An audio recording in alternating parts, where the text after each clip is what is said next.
Imagine this. You're standing at baggage claim after a red-eye flight. Exhausted, your brain foggy from recycled airplane air and uncomfortable seats. The carousel squeaks as it rotates, suitcases of all shapes and colors tumbling down onto the belt. Everyone around you is doing that awkward shuffle, stepping forward, checking tags, stepping back. I was in exactly that position last month, returning from my cousin's wedding in Chicago. Little did I know that my sleep-deprived mistake would lead to one of the most unexpected encounters of my life. Let me take you back to that Thursday afternoon. O'Hare International was packed, as usual. The flight had been delayed, my phone was at 2% battery, and all I wanted was to grab my bag and collapse into my own bed. When a navy blue suitcase with a red luggage tag came around, exactly like mine, I grabbed it without a second thought and wheeled it toward the exit. The handle felt slightly different, but I chalked it up to fatigue playing tricks on my senses. It wasn't until I got home, flopped onto my couch, and unzipped the suitcase that I realized my mistake. This wasn't my carefully packed bag with neatly folded clothes and souvenirs for friends. Instead, I found myself staring at an assortment of stylish men's clothes, a pair of expensive-looking leather shoes, and a toiletry bag that definitely contained products several tiers above my basic drugstore selections. But what caught my eye wasn't the designer labels or the meticulous packing. It was an envelope tucked between a folded sweater and a hardcover book. The envelope wasn't sealed, and I could see the corner of a card peeking out. I know what you're thinking, who reads someone else's mail? But in my defense, I needed to figure out who this bag belonged to so I could return it.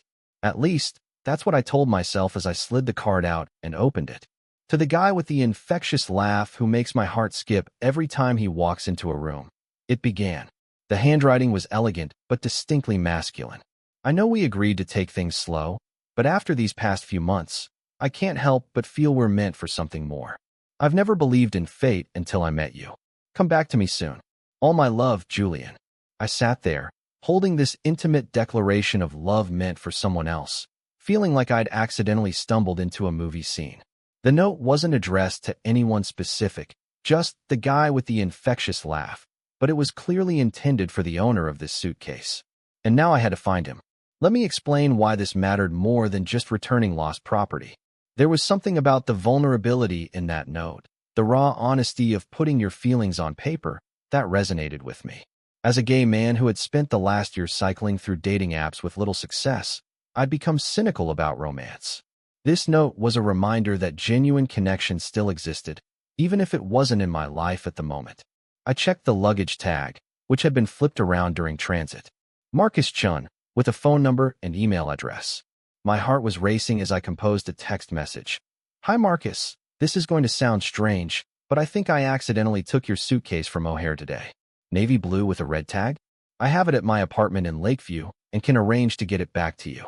While waiting for a response, I carefully repacked everything exactly as I'd found it, making sure the note was tucked back in its original spot.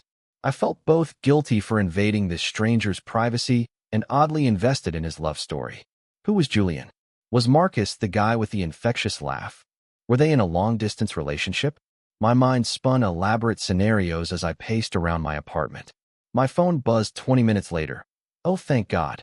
Yes, that's mine. I have yours too. Black with those band stickers on it, right? Can we meet somewhere to swap? I'm in Wicker Park. We arranged to meet at a coffee shop halfway between our neighborhoods the following morning. I barely slept that night, partly because I didn't have any of my things, but mostly because I was curious about the man whose intimate love note I'd accidentally discovered.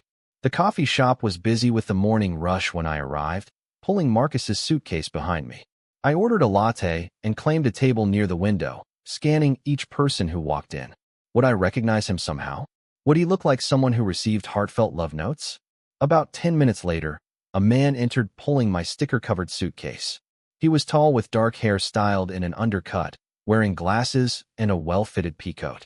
As he looked around the cafe, our eyes met, and I raised my hand in an awkward wave. He smiled, and I immediately understood Julian's reference to an infectious laugh. Even from across the room, his smile transformed his entire face, crinkling the corners of his eyes and revealing a slight dimple in his right cheek. You must be the suitcase thief, he said as he approached, his voice warm with amusement rather than accusation. Guilty as charged. I replied, standing to shake his hand. I'm Ryan. Marcus, thanks for reaching out so quickly. I was having a minor panic attack when I got home and realized I had the wrong bag. We exchanged suitcases, both doing quick visual confirmations that they were indeed our own. The logical conclusion would have been to thank each other, wish each other well, and go our separate ways. But something made me offer. Can I buy you a coffee? Least I could do for the inconvenience. He checked his watch, hesitated for just a moment, then nodded. Sure, why not?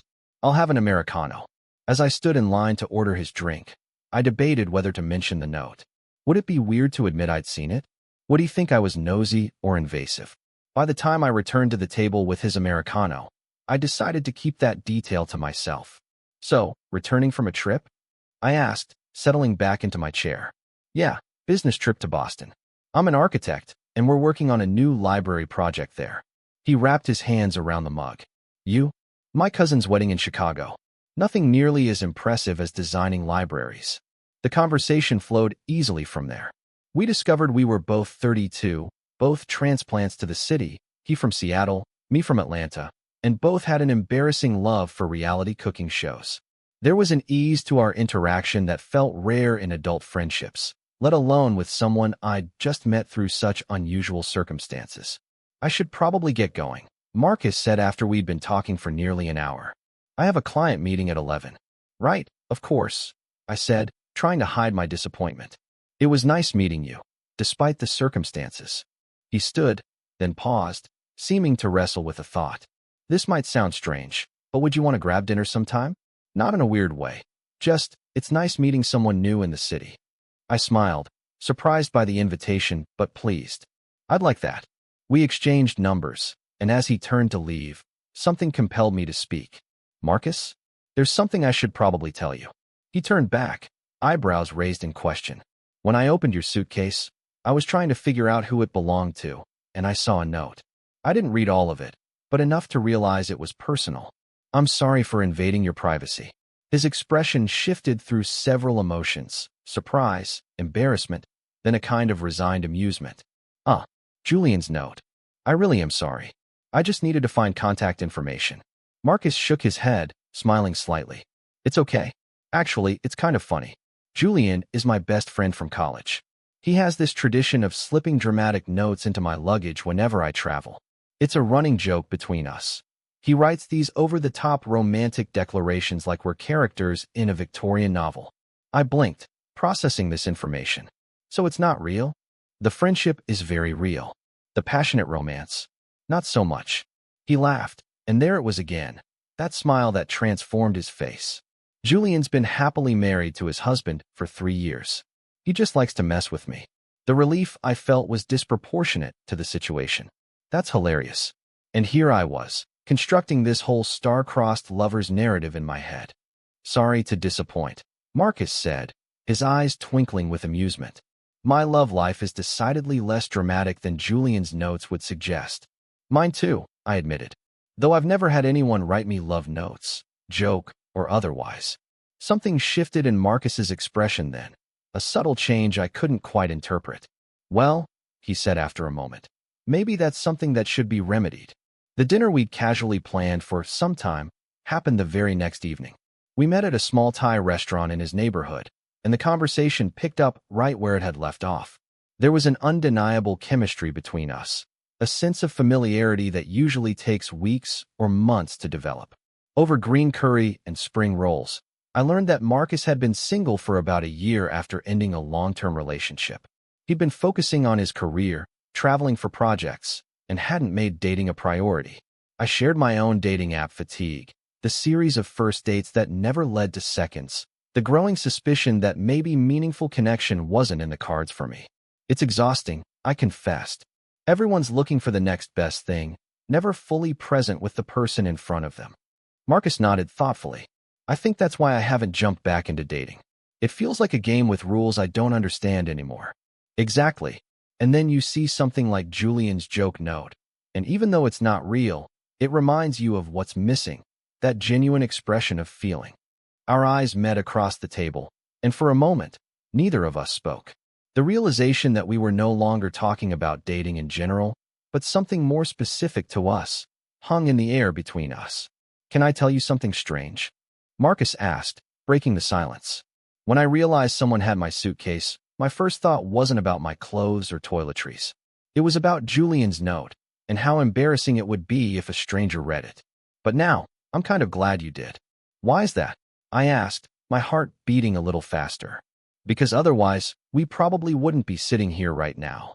The evening extended beyond dinner to a walk through his neighborhood, then drinks at a quiet bar where we sat close enough that our knees touched under the table. By the time we said goodnight, standing on the sidewalk outside my rideshare, there was no question that this was more than a friendship forming. "I'd like to see you again," he said, his voice soft in the evening air.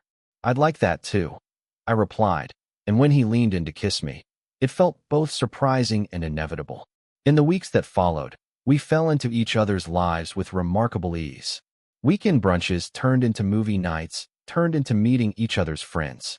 Julian, the note writer himself, was delighted when he heard how we'd met, claiming full credit for our relationship. "My romantic fiction brought you together. I'm basically Cupid," he declared when we all had dinner together a month later. Of course, it wasn't all smooth sailing. Marcus traveled frequently for work, and I struggled with the insecurity that comes from past disappointments.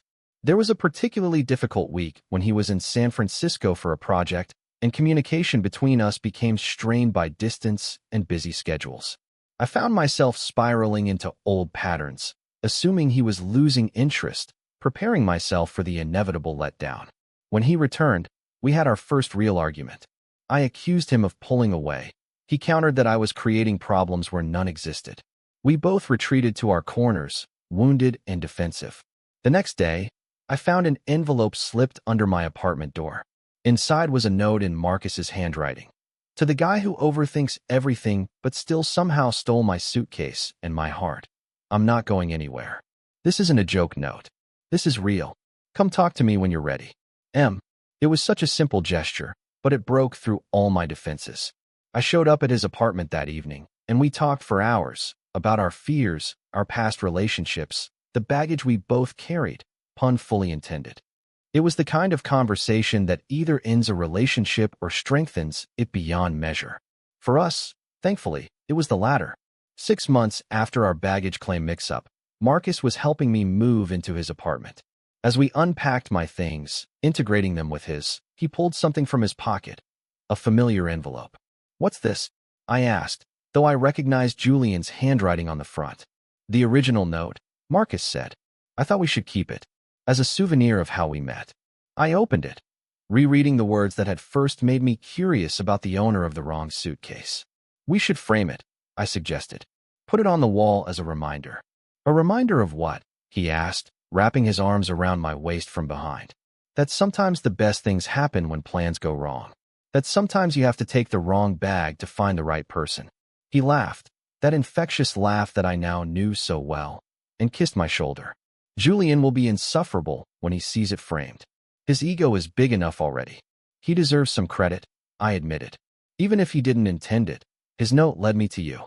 Later that night, as we lay in what was now our bed, I thought about all the small decisions and coincidences that had brought us together. If my flight hadn't been delayed, if I hadn't been so tired, if our suitcases hadn't looked so similar, we might never have met.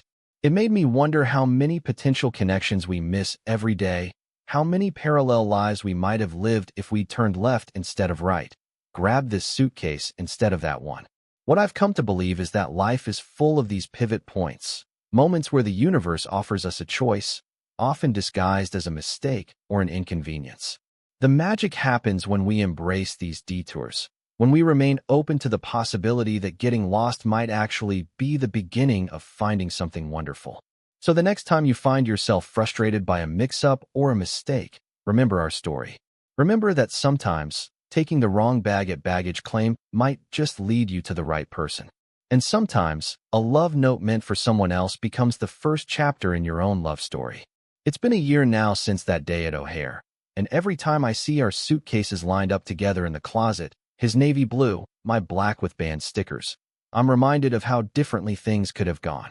How close we came to never knowing each other at all. And yes, Julian still writes notes whenever Marcus travels. But now so do I. because I've learned that love deserves to be put into words, to be made tangible enough to hold in your hands. Even if those words sometimes end up in the wrong hands first. Total _char_count, 17,782.